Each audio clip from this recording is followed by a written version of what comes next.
Yes, we do. A couple of 7-0s here. We have Scott Dolittle on the left-hand side of your screen.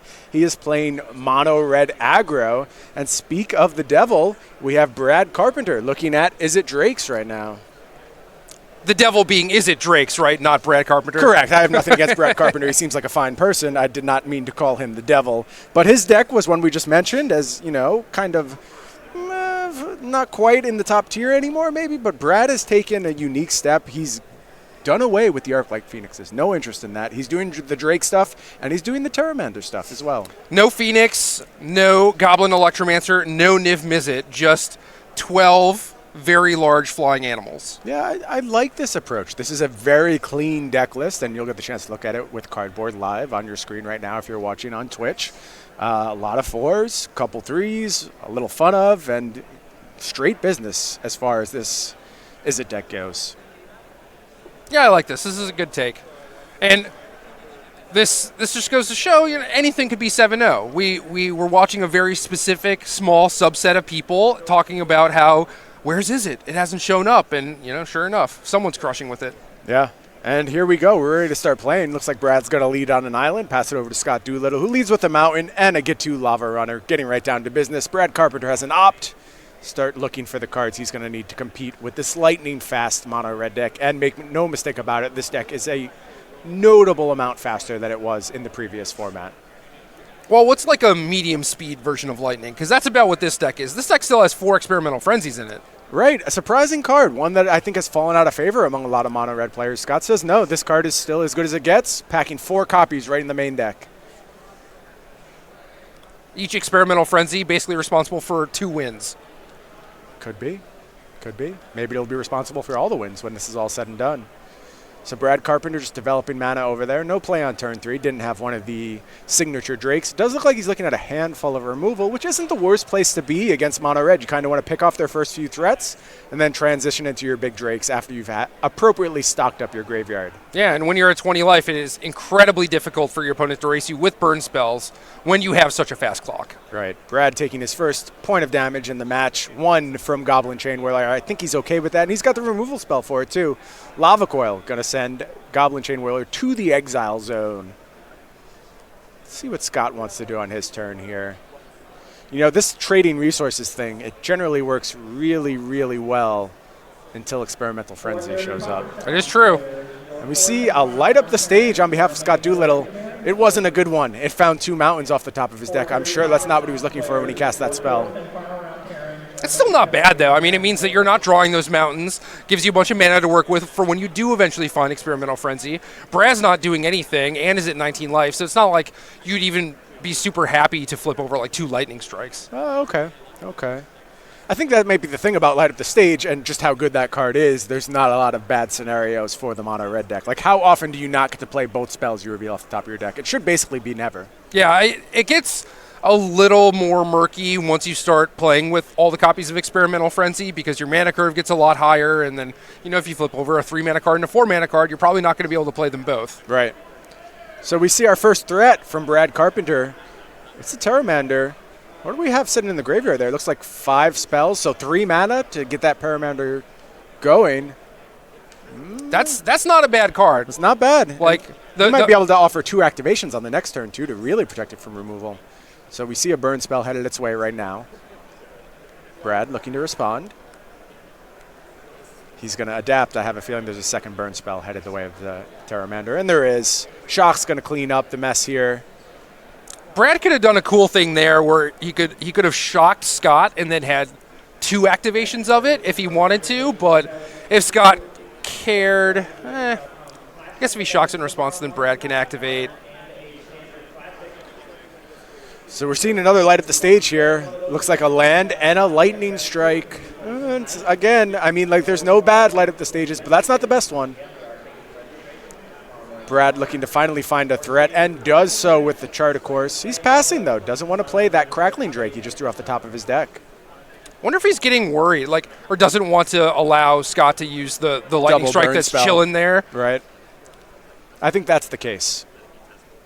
So Brad does have 3 copies of Dive Down in his deck, so he could just wait to find one, but Maybe. I kind of just like running Drake out there, but yeah, it looks like Brad just waited the one turn because the lightning strike was hovering, so it would be pretty easy to kill the Drake. Right. And it looks like Brad has now deployed the Drake. With the draw off the Drake, he found a Discovery Dispersal. This is a big Drake, by the way. Looking at a lot of cards down there in the graveyard. I believe 6/4 is the current toughness on the Crackling Drake. It's going to get bigger. Discovery Dispersal, going to do some searching. Looks like it found two nice ones on top, a Crackling Drake and another Discovery Dispersal. Things starting to turn Brad's way, right, Jerry? Yeah, absolutely. And I mean, 7 power we're looking at for the Crackling Drake right now. This is a 2-turn clock because he's going to be able to untap, probably play some more spells, but also play another Crackling Drake. Scott doesn't have a lot of time. No, he's got to make some moves, and I don't think he's got much in his hand at this point. Takes a draw. Just going to light up all the stages. Another light up this. Oh, no. All right, now it's not good anymore, Jerry. 22 mountains in this deck. Now it's not good. Scott has drawn poorly. That's the understatement of the year, I think. Yes. Got to feel firm here. Brad's going to go ahead and resolve another chart, of course. This one's just going to draw 2 cards, Drake having attacked. And he's got another Drake. Writing's on the wall here, folks. Scott Dolittle in a world of hurt.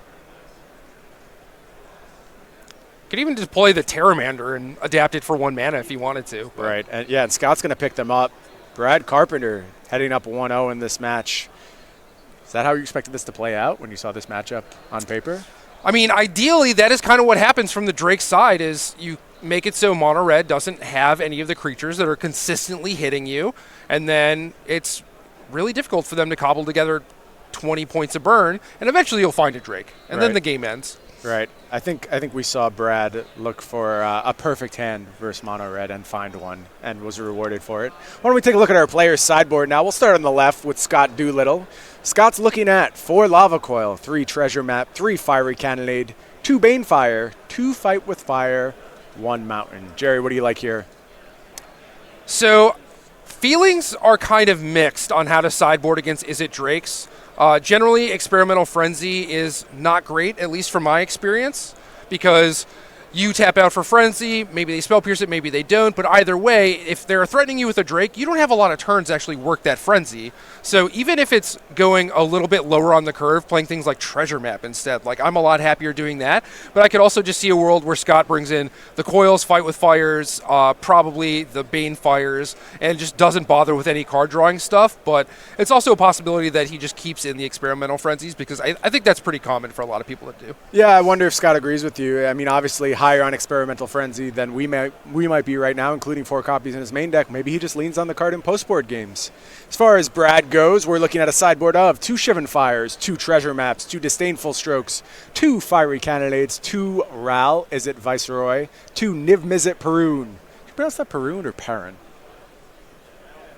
Who cares? Perrin. No one cares about pronunciation. Next, 2 Entrancing Melodies, 1 Star of Extinction. Jerry, what do you like from Brad Carpenter's sideboard? I was trying to think of how I pronounce Pillar of the Perrins. Okay. I think it's Perrins, but I'm also uneducated. So. Okay, that's fine. I definitely like Brad's Shivan Fires. Past that, gets a little dicey. You don't really necessarily want to go on the Niv Mizzet plan, even though the games might go a little long with both players boarding in a bunch of removal. I mean, Brad's deck has 12 threats and a bunch of card filtering, card drawing, dive downs. I think that should be sufficient. I don't think you necessarily have to turn to the 5/5 in order to answer the mono red deck. And then cards like Entrancing Melody, Star of Extinction, Ral, Fiery Cannonade, they're defensive tools, but not really for the mono red matchup. Right, yeah, they're a little bit for the bigger decks in the format. Well, if you're looking for the hottest tech, the hottest information out there on the internet, I do recommend you check out the Star City Games newsletter. Who's that handsome gentleman over on the left side there? Some guy that I do a podcast with. He seems like a jerk. Anyway, you'll get article updates, highlights from our best articles, upcoming SCG tour dates and locations, and they'll also alert you about Star City Games invitational qualifiers near you, as well as game nights near you. Best part, completely free. You can go sign up right now. Go to go.starcitygames.com/newsletter. Get that delivered to your email inbox regularly. Is it the beard? Is that why you think you look like a jerk? I don't really know. Maybe the glasses. That's a very old picture of me, actually. Should get that updated. You're looking good this weekend, man. Well, I try. Scott Dolittle also looking good with a nice start here. Get to Lavamancer as his turn 1 play. Brad taking a little damage there. Steam Vents untapped. Going to do himself too. It's pretty normal against a red deck, right? Steam Vents on tap, go. Nothing up. Well, nothing fancy here.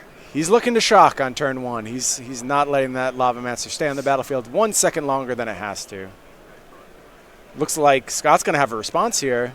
It's got to be Wizard's Lightning, right? Yeah, no, he's thinking about whether or not he wants to fire it off. Ultimately says no. Not interested. Going to play a second line and just pass. Yeah, Scott's hand has a lot of lands. It's not going to be difficult, I think, for him to find 3 mana to use that Wizard's Lightning later. Gotcha. And getting Brad down to 15 at this point doesn't really matter a whole lot. Agreed.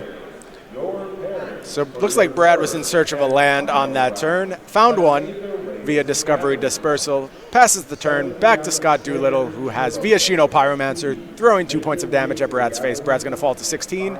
And now we have a light up the stage using the Spectacle mode. Couple cards coming off the top. Boy, that looks a lot better than the last light up the stages we saw. Exponentially better. Yeah. Hopefully Scott has that 4th land to deploy both spells next turn. We will see.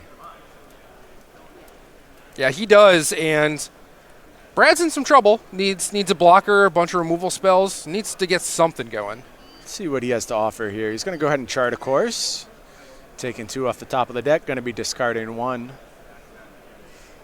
At the same time, though, you can't really afford to just spend your time spinning your wheels. Right. Looks like Brad likes Spell Pierce in the matchup. Brought it in here.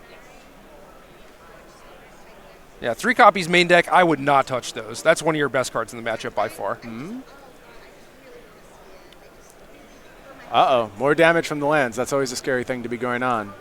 People like playing the 1 Blood Crypt for Discovery Dispersal. Never mattered for me, ever.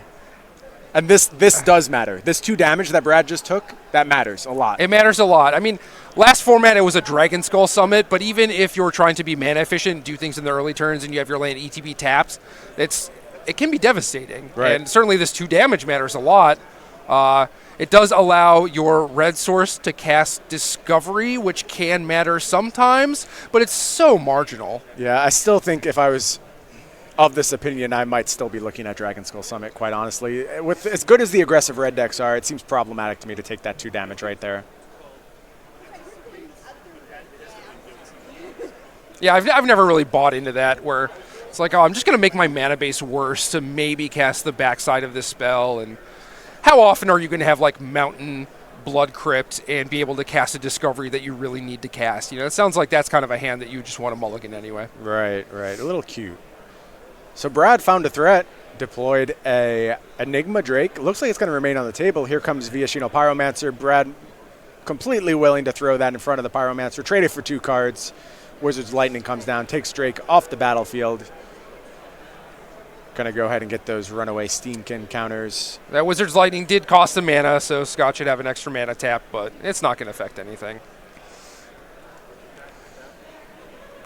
Right, I think just a little bit of sloppy play there. Brad's got a Lava Coil. He's had enough of that Steamkin. And there's Terramander. Generating some board. That'll get big quick. Yeah. And still Spell Pierce at the ready, which has got to feel good. Yep. Let's see what Scott has to offer here. Uh-oh. Uh-oh. There's that Spell Pierce. Best card in the matchup. Couldn't ask for much more there. That's a game-changing play. And Brad's going to untap with a 5/5 creature on his next turn. He just drew Lava Coil. Oh, fates are changing quickly. And you can tell that Brad just knows he's in the driver's seat now. It's his whole posture changed, his whole demeanor. He's like, this is my game now. He was already sitting kind of good, and then got to Spell Pierce, a 4-mana card on tap, make a 5/5. Not the best chart, of course. We see another moment of pause here. Going to deploy him out and pass back the turn to Scott Dolittle. Scott's going to take a draw. I think he found a Lava Coil. That's not going to reach that Terramander. Nope. Slow your roll there, like, buddy. I don't think so. He's got a second spell. 2 Lava Coils. That Terramander did its job. It was a noble little flying salamander Drake. Yeah, I kind of looked at Terramander as a thing that just added to what Is It Drakes was already doing, but the 5th toughness is huge because a new angle. It sets a new line for the amount of damage that you actually need to kill the Drakes. Yep. And Brad now chaining some Crackling Drakes off the top of his deck, starting to mount a very efficient offense. I do not know how large that Crackling Drake is. My guess it's a 2-turn clock. It's a lot. And, yeah, almost certainly a 2-turn. Unlikely to be a 1, but this is one of those scenarios where if you wanted to just try and chain card drawing spells, you could probably get there.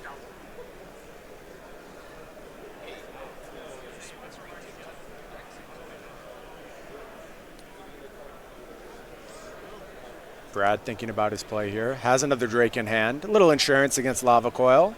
See what he ultimately wants to do. How many more lava coils could there be? I wouldn't guess that many. Looks like he's going to go with Terramander instead. Also protection against Lava Coil. I think we're looking at light up the stage. We'll get some redraws here. This has to be the best light up the stage you've ever seen in your life. Be? Nothing. And Scott Doolittle's going to extend the hand. Brad Carpenter moving to 8-0 with Is It Drakes. Good take. Deck looked great there. It looked absolutely impressive. It looked like it's ready to hand